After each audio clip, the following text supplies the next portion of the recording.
नमस्कार दोस्तों, स्वागत है आपका साइट फॉर वर्ल्ड के ऑफिशियल लर्निंग प्लेटफॉर्म पर, जहां स्टूडेंट्स और जॉब सीकर्स के लिए करियर, टेक्नोलॉजी और प्लेसमेंट से जुड़ी इंडस्ट्री ओरिएंटेड और प्रैक्टिकल नॉलेज दी जाती है। अगर आप अपनी स्किल्स को नेक्स्ट लेवल तक ले जाना चाहते हैं तो आप बिल्कुल सही जगह पर आए हो। चलिए शुरू करते हैं आज का important session.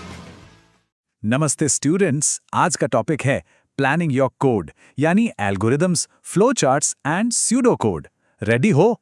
Focus mode on है ना? मोबाइल साइड में रख दिया? स्क्रीन पे पूरा ध्यान है? चलो फिर शुरू करते हैं। अच्छा, जब भी कोई नया प्रोग्राम बनाना होता है तो सोचो, सबसे पहली लाइन ऑफ कोड वो क्या होती है? सोचा कभी? हाँ, बिल्कुल ठीक सुना।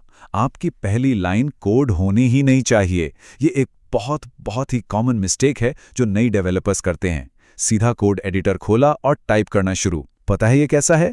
ये बिल्कुल वैसा है जैसे बिना ब्लूप्रिंट के, बिना नक्शे के घर बनाना शुरू कर देना। और फिर रिजल्ट क्या होता है?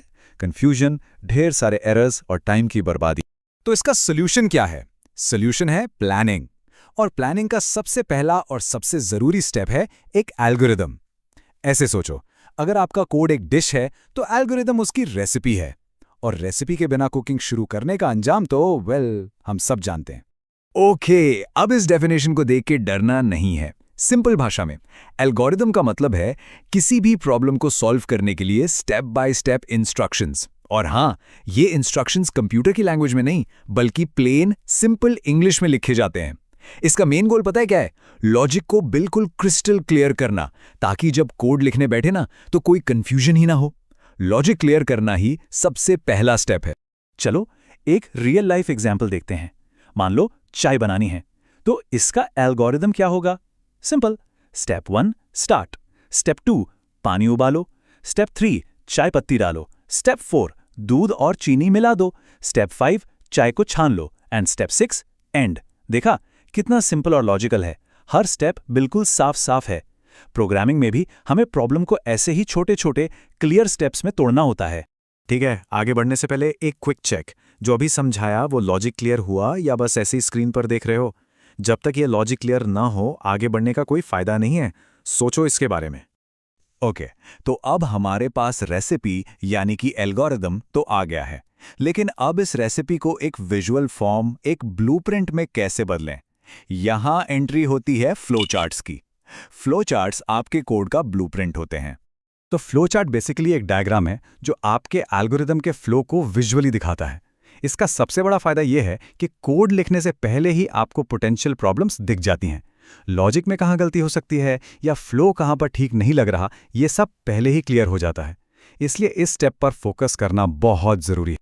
ये है फ्लो चार्ट के बिल्डिंग ब्लॉक्स। हर शेप का एक खास मतलब होता है। देखो, जो ओवल शेप है वो स्टार्ट और एंड के लिए यूज होता है। पैरेललोग्राम इनपुट या आउटपुट के लिए, जैसे यूजर से कोई नंबर लेना या स्क्रीन पर रिजल्ट प्रिंट करना। रेक्टेंगल यूज होता है प्रोसेस के लिए, यानी कोई भी कैलकुलेशन।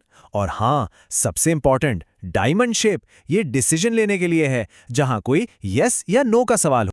चलो इसको प्रैक्टिकली देखते हैं। स्क्रीन पर ध्यान से देखना।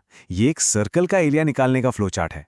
सबसे पहले स्टार्ट ओवल शेप में, फिर रीड आर यानी हम रेडियस का इनपुट ले रहे हैं, इसलिए पैरेललोग्राम। फिर area is equal to 3.14 into R. ये कैलकुलेशन प्रोसेस है तो इसको रखा रेक्टेंगल में। उसके बाद प्रिंट एरिया, रिजल्ट दिखाना है तो वापस पैरेललोग्राम। और आखिर में एंड, दोबारा ओवल शेप में। Simple right? ओके, अभी जो हमने हर शेप का यूज देखा, क्या हर स्टेप का पर्पस ठीक से समझ आया? अच्छा, एक बात सोचो, हमने यहां डायमंड शेप क्यों यूज नहीं किया? क्योंकि यहां कोई डिसीजन लेना ही नहीं था, एक सिंपल सीधा फ्लो था। क्लियर है ना? ठीक है, हमने एल्गोरिदम यानी रेसिपी देख लिया, फ्लो चार्ट यानी ब्लूप्रिंट वो भी समझ लिया। अब इन दोनों के बीच में एक और चीज आती है, स्यूडो कोड। इसको आप अपने कोड के रफ नोट समझ सकते हो। Pseudo code basically plain English और एक्चुअल कोड का एक मिक्स है। इसका कोई स्ट्रिक्ट रूल या सिंटैक्स नहीं होता जैसे पाइथन या C++ का होता है। इसका मेन काम है एल्गोरिदम को कोड के थोड़ा और पास ले जाना, ताकि फाइनल कोडिंग आसान हो जाए। और सबसे अच्छी बात, ये लैंग्वेज इंडिपेंडेंट होता है। मतलब इसको पढ़कर आप किसी भी लैंग्वेज में कोड लिख सकते हो। अच्छा सूडो कोड लिखने के कुछ सिंपल रूल्स हैं जिनको फॉलो करना चाहिए। एक लाइन में एक ही इंस्ट्रक्शन लिखो। कीवर्ड्स जैसे रीड, राइट, इफ, व्हाइल को कैपिटल में लिखो ताकि वो अलग से हाईलाइट हों। हायरार्की यानी कौन सी चीज किसके अंदर है उसको दिखाने के लिए इंडेंटेशन यूज करो। और सबसे जरूरी, इसको किसी एक प्रोग्रामिंग लैंग्वेज जैसा मत बनाओ। माइंड इधर ही है ना, फोकस बना हुआ। चलो अब सूडो कोड और एक्चुअल पाइथन कोड को साइड बाय साइड कंपेयर करते हैं ताकि फर्क बिल्कुल साफ हो जाए। देखो, लेफ्ट में 2 नंबर्स को ऐड करने का सूडो कोड है, रीड num1, रीड num2, बिल्कुल सिंपल इंग्लिश। और राइट में है उसका पाइथन कोड। देख रहे हो कितना सिमिलर है। सूडो कोड ने एक्चुअल कोड लिखने का काम कितना आसान कर दिया। चलिए अब प्रैक्टिस की बारी है, एक्टिव होना। अभी आप क्या करोगे, स्क्रीन पर जो सूडो कोड दिख रहा है ना, वीडियो पॉज करो और इसका फ्लो चार्ट अपनी नोटबुक में बनाने का ट्राई करो। सिर्फ देखने से काम नहीं चलेगा, प्रैक्टिस तो करनी ही पड़ेगी। कम ऑन, ट्राई करो। अब तक हमने अलग अलग पीसेस देखे, algorithm, flow chart, pseudo code. अब टाइम है इन सबको जोड़कर कंप्लीट वर्कफ्लो देखने का। एक आइडिया से फाइनल कोड तक का सफर आखिर होता कैसा है।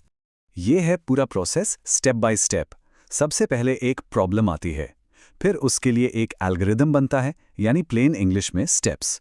फिर उस आइडिया को प्लान किया जाता है, या तो फ्लो चार्ट से जो एक विजुअल प्लान है, या सूडो कोड से जो एक टेक्सचुअल प्लान है। और जब ये सारी प्लानिंग पूरी हो जाती है तब जाकर आखिर में प्रोग्राम यानी फाइनल कोड लिखा जाता है। इस फ्लो को हमेशा हमेशा फॉलो करना है।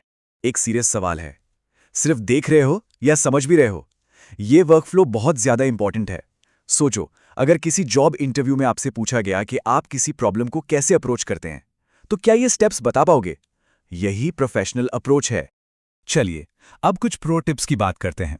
जब आप फ्लो चार्ट्स बनाना शुरू करेंगे तो कुछ कॉमन मिस्टेक्स हो सकती हैं। लेट्स सी कि उनको कैसे अवॉइड करना है। ओके, सबसे बड़ी 3 गलतियां जो बिगिनर्स करते हैं। नंबर 1, स्टार्ट और एंड पॉइंट नहीं बनाना। हमेशा ओवल सिंबल से शुरू और खत्म करना है। नंबर 2, गलत सिंबल्स यूज करना, जैसे डिसीजन के लिए रेक्टेंगल यूज कर लिया या कैलकुलेशन के लिए डायमंड। ये कंफ्यूजन क्रिएट करता है। और नंबर 3, फ्लो का क्लियर ना होना। एरोज इधर उधर हर तरफ जा रही हैं। हमेशा टॉप टू बॉटम या left to right flow maintain करें।